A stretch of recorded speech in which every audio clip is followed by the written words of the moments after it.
ரூபாய்ந்தாரே ஒரு பதிக்கஞ்சங்கிலிதாரே பச்சை கிளி வாடி நல்ல படப்பு பக்கம் போவோம்.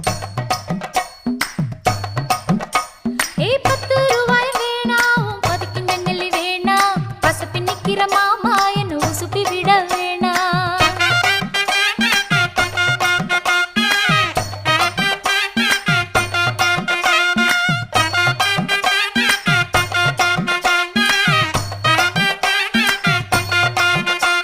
ஏன் சொத்து பூரான் தாரே சாவி கொத்தும் கையில தாரே 10:30 மணிக்கு மேல நீ வெத்தலை காட்டுக்கு பாடி.